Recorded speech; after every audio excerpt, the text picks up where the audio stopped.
ஒரு போர்வெல் அமைக்கும்போது இந்த அளவுக்கு தண்ணீர் வருமா அப்படின்னு அதிசயப்பட்ட போர் தான். இதுக்கு ராசி இருந்தால் தான் வருமா அப்படிங்கிறத பற்றி இன்றைக்கி ஒரு முழுமையான வீடியோ பார்த்துருவோம்.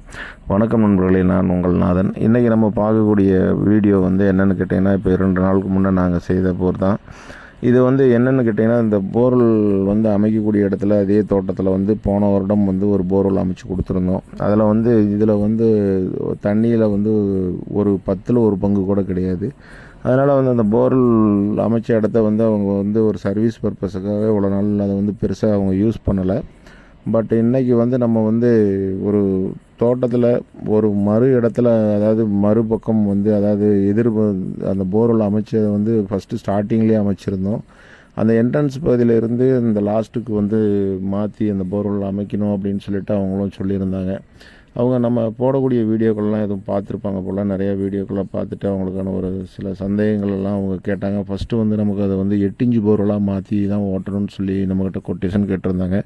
அதுக்கான கொட்டேஷன் கொடுத்ததுக்கப்புறம் நம்ம இது அதிக ரேட்டாக இருக்குது, அதனால் 6.5 போதும் அப்படின்னு சொல்லி மாற்றிட்டாங்க. அந்த போர்வெலுக்கு வண்டி கொண்டு வரதே எங்களுக்கு ஒரு பெரிய சேலஞ்சு தான். ஏன்னு கேட்டிங்கன்னா, மணல்லையே கொண்டுட்டு வரணும். கிட்டத்தட்ட ஒரு 500-600 அடிக்கு நம்ம தடத்தில் இருந்து அந்த மணல் பாங்கான இதில் வண்டியை கொண்டுட்டு வரணும். ஏன்னா மற்ற இடங்களில் போர்வெல் வண்டி மிஷின் கொண்டு போகிற மாதிரி நம்ம அந்த மணல் இருக்கக்கூடிய இடங்களில் வண்டி வாகனங்களை இயக்க முடியாது. இருந்த போதிலும் நம்ம அதை ஜேசிபியோட உதவியால் நம்ம அந்த வண்டியை கொண்டு செட் பண்ணியிருக்கோம். இந்த போர்வெல் ஸ்டார்டிங்கில் ஒரு 20 அடிக்கு நாங்கள் ஃபுல்லாக கம்ப்ளீட்டாக 10 இன்ச்சு கேசிங் வச்சு லாக் பண்ணி தான் ஸ்டார்ட் பண்ண முடிஞ்சுது. ஏன்னா அந்தளவுக்கு அந்த மணலோட இது இருக்குது. ஏன்னா அந்த 20 அடிக்கு கீழே வரக்கூடிய பாறை கிட்டத்தட்ட ஒரு 100 அடி அளவுக்கு நமக்கு ரொம்ப மணல் கலந்த மாதிரி உள்ள ஒரு பாறை தான். அதனால் ஃபஸ்ட்டு நாங்கள் இனிஷியலாக ஒரு 20 அடிக்கு நாங்கள் அந்த 10 இன்ச்சு வச்சு லாக் பண்ணிவிட்டு நாங்கள் ஸ்டார்ட் பண்ணோம். ஏன்னா அந்த 100 அடி அளவுக்கு போகும்போது கண்டிப்பாக அதில் இடையில கிடைக்கக்கூடிய தண்ணீரோட அளவும் ஓரளவுக்கு கிடைக்கும். அதனால் அதை ஸ்கிப் பண்ணக்கூடாது அப்படிங்கிறதுனால அந்த 100 அடி பக்கமாக நம்ம அந்த கேசிங்க்கு நம்ம ட்ரில் பண்ணிவிட்டு அதில் வரக்கூடிய தண்ணி தடப்படாமல் இருக்கிறதுக்காக ஒரு 2 பைப்பை ஃபில்ட்ரு பண்ணி தான் லாஸ்ட்டாக இறக்கணும். இந்த போர்வெல் ஸ்டார்ட் பண்ணதுலேருந்து இப்போ ஒன்றும் பெரிய நம்பிக்கையெல்லாம் கிடையாது. ஏன்னா இதில் தண்ணீர் வருமா, ஏன்னா ஏற்கனவே அந்த தோட்டத்தில் நம்ம ஒரு கரையில் போட்ட போர்வெல்லில் ஒன்றும் பெரிய அளவில் ஈல்டு கிடையாது. இதில் தண்ணீர் வருமா, ஏன்னா இந்த இதில் தண்ணி வந்தால் தான் அவங்க அடுத்து அந்த தோட்டத்தையே தரிசை தோட்டமாக்க முடியும். சுற்றியும் ஃபென்சிங் பண்ணி எல்லாமே செஞ்சுருந்தாங்க. அதனால் முடிந்த அளவுக்கு எவ்வளோ ஆழம் போட முடியுமோ போட்டுருங்க. ஏன்னா இதுக்கப்புறம் மறுபடியும் நம்ம வேறு எந்த ஒரு ப்ராஜெக்ட்டும் அதில் செய்ய போகிறதில்ல அப்படின்னு சொல்லி ஃபஸ்ட்டே சொல்லியிருந்தனால நம்ம ஒரு 800 அடி அளவுக்கு அவங்கக்கிட்ட கொட்டேஷன் கொடுத்துருந்தேன். நாங்கள் ஸ்டார்ட் பண்ணதுலேருந்து கரெக்டாக சரியாக ஒரு 300 அடி போகும்போது 280 அடியில் போகும்போது தண்ணீர் வர ஆரம்பிச்சிருச்சு. ஒரு கிட்டத்தட்ட ஒரு 1.5 இன்ச் அளவுக்கு தான் இருந்தது. அப்புறம் போக போக அது படிப்படியாக கூடி கிட்டத்தட்ட ஒரு 380 அடிக்கு மேலே எங்களால் போர்வெல்லையே ஓட்ட முடியல. ஏன்னா எங்கள்கிட்ட இருந்த கம்ப்ரஸர் ஹை ப்ரெஷர் தான். இருந்த போதிலும் அந்த தண்ணியோட பேக் ப்ரெஷரில் ஓட்ட முடியாத அளவுக்கு போர்வெல்லில் தண்ணி வர ஆரம்பிச்சிருச்சு. நம்ம இதில் என்னன்னா ஒரு நம்பிக்கை சார்ந்த விஷயமா இல்லை ராசினால் வந்ததா அப்படிங்கிறதெல்லாம் இல்லை. இது முழுக்க முழுக்க ஒரு தோட்டத்தில் நான் முதல்ல நிறையா வீடியோக்களில் சொன்ன மாதிரி தான். நம்ம ஒரு இடத்துல போர்வெல் அமைக்கணும் அப்படின்னா அந்த இடத்துல தண்ணீர் பார்க்கக்கூடியது நம்மளுடைய மன திருப்திக்காக தான் இருக்கணுமோ ஒழிய அது முழுமையாக நம்ப வேண்டாம் அப்படிங்கிறது தான். ஏன்னா இந்த இடமும் அவங்க சூஸ் பண்ணது என்னென்னா நமக்கு வண்டி செட் ஆகக்கூடிய இடம், அவ்வளோதான். இதில் மேற்கொண்டு இந்த வண்டியை வேறு இடத்துக்கு நவுட்டலாம்னா கண்டிப்பாக நவுட்ட முடியாது. ஏன்னா அந்தளவுக்கு ஃபுல்லாக மணல். ஏன்னா பிளேட் போட்டு தான் நம்ம போகக்கூடிய அளவுக்கு இருக்குது. நம்மக்கிட்ட பிளேட்டும் இல்லை. அதனால் நம்ம போய் வண்டியை செட் பண்ண இடத்துல அப்படியே ஓட்ட ஆரம்பிச்சிருக்கோம்.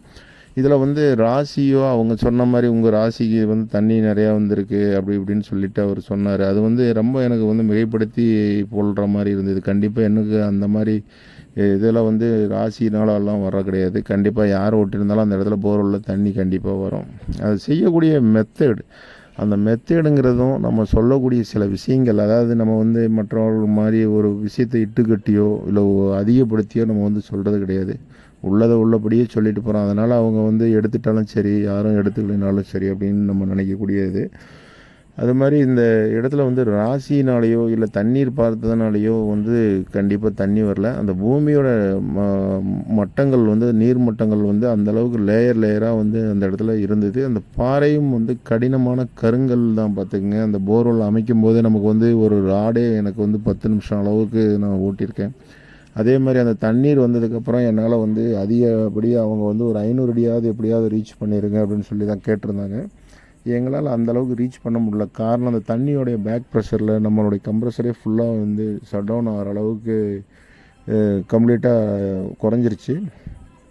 சில நேரங்களில் எல்லா இடங்கள்லையும் சொல்கிற மாதிரி 5 இன்ச்சு தண்ணி 10 இன்ச்சு தண்ணிப்பாங்களா, அது மாதிரி இதுலேயும் வந்து ஒரு கணக்கிற்கு வந்து நமக்கு வந்து அவ்வளோ தண்ணி இருந்துன்னா மட்டும்தான் நம்ம கம்ப்ரஸர் வந்து கம்ப்ளீட்டாக வந்து பேக் ப்ரெஷர் வந்து அதிகமாகும் போது தான் நிற்கும். அந்த மாதிரி ஒரு சுச்சுவேஷன் தான்.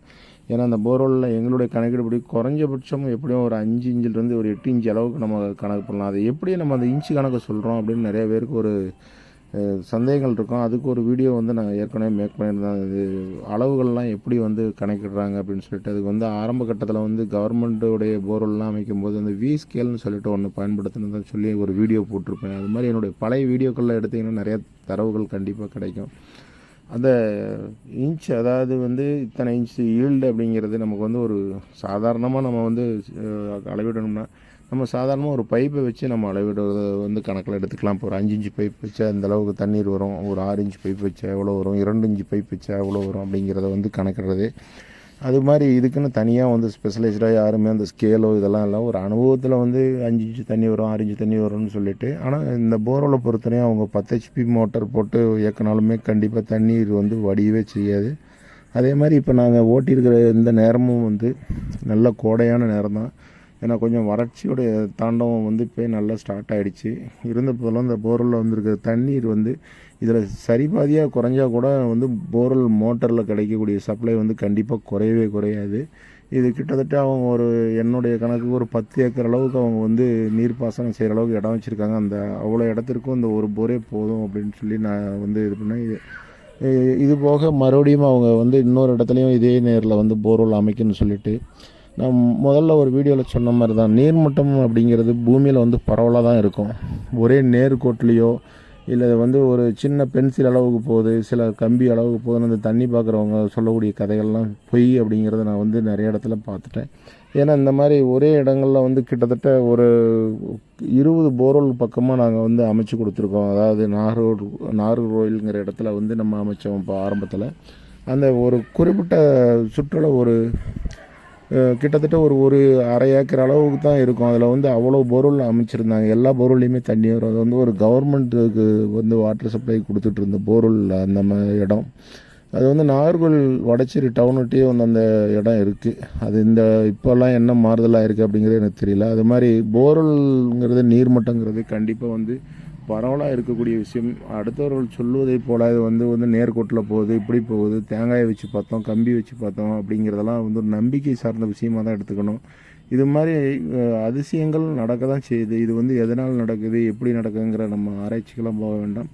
அதனால் வந்து போர்வெல் அமைக்கும்போது கண்டிப்பாக ஒரு இடத்துல இருந்து கொஞ்சம் தள்ளி, அதாவது தண்ணீர் கிடைக்கலனாலும் மாற்றி ஓட்டி பார்த்தோம்னா கண்டிப்பாக இது மாதிரி நல்ல ஒரு வாய்ப்புகள் கிடைக்கும். இது மாதிரி தொடர்ந்து என்னுடைய வீடியோக்களை பாருங்கள், ஒரு நிறைய தகவல் கிடைக்கும். நன்றி.